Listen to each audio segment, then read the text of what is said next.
You know, there's one Sunday every February that just brings a huge part of America to a complete standstill. But here's the thing. The Super Bowl has grown into something so much bigger than just a championship game. It's become this massive cultural touchstone, a multi-billion-dollar business, and really a giant mirror reflecting American commerce and entertainment. So, how on earth did a football game get this big? Okay, let's just start with a few numbers to wrap our heads around the scale here. The last Super Bowl pulled in an estimated 127.7 million viewers. That makes it the single most watched broadcast on one network in U.S. television history. I mean, think about that. That's more than a third of the entire country all tuned in to the exact same event. And what about actually getting into the stadium? Well, that's a whole other story. The get-in price, so the cheapest ticket you can find for this year's game, is floating around $4,500 on the secondary market. And that's literally just to get you through the doors. The impact on the local economy is just huge. On game days, if you look at the zip codes where NFL stadiums are located, spending on credit and debit cards jumps by an average of 77%. It's this massive injection of cash for the host city. So all of this really makes you wonder, right? How did we get here? How did a simple football game morph into this giant intersection of sports, entertainment, and big business? Okay, let's dive into it. First things first, at the very heart of this whole spectacle is the game itself. This year, it's Super Bowl LX, and believe me, the stakes could not be higher. The stage is set for February 8th at Levi's Stadium, and this particular matchup, it's got some serious history. It's a rematch of Super Bowl 49, a full 11 years since these two teams last faced off for the title. So on one side, you've got the New England Patriots, a total powerhouse offense that's been averaging almost 29 points a game. And on the other side, the Seattle Seahawks, with a defense that's just been stifling, holding opponents to just over 17 points per game. It is a classic clash of styles. And the quarterback battle is just as fascinating. The Patriots rookie sensation Drake May has just been on fire. He has an incredible 72% completion rate. That means he's hitting his target on almost 3 out of every 4 passes and a QB rating of 113.5, which is basically a report card for a quarterback's overall efficiency. He's going up against the veteran Sam Darnold, who's brought a ton of consistency and experience to the Seahawks. This one-on-one matchup could honestly decide the entire game. But as we all know, the Super Bowl isn't just about what happens on the field.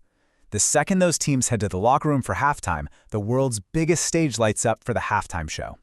This year's headliner is the global superstar Bad Bunny. And with this one quote, he really framed his performance as something much, much bigger than just music. This statement really says it all about the intention behind choosing him for this year's show. And this is a pretty significant moment. Bad Bunny is the first solo Latino artist to ever headline the halftime show. His selection is a really key part of the NFL's Por la Cultura initiative, which is a big push to connect with its growing Latino fan base, a group that's now over 39 million strong in the U.S. As you can probably imagine, the announcement has sparked all kinds of reactions, from huge celebration to some criticism. Of course, there's that other spectacle that millions of people tune in for, the one that doesn't even involve a football: the commercials. Yeah, over the years, the ads have become their own fierce competition, what a lot of people call the ad bowl. Brands will shell out millions for just a 30-second spot. And it's not just for the massive audience. It's for the chance to create a cultural moment, something that gets everyone talking long after the game is over. And this year, brands are going all in on celebrities. I mean, the lineup is stacked. You've got 50 Cent for DoorDash, Andy Samberg for Hellmann's, Emma Stone for Squarespace, Bowen Yang and John Hamm for Ritz, Chris Hemsworth for Amazon, and Sabrina Carpenter for Pringles. It's basically a who's who of Hollywood, selling you everything from snacks to software.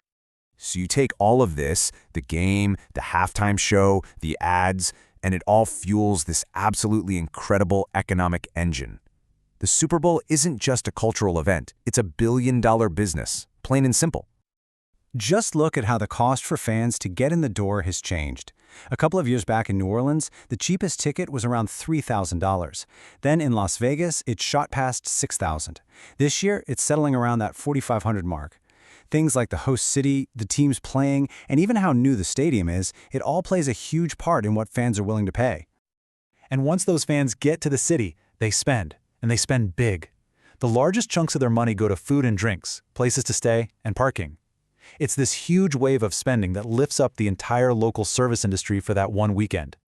So when you finally combine all of these pieces, the insane cost of broadcasting rights, ticket sales, all the merchandise, plus that local spending boom from over 100,000 visitors, you start to see the full financial picture.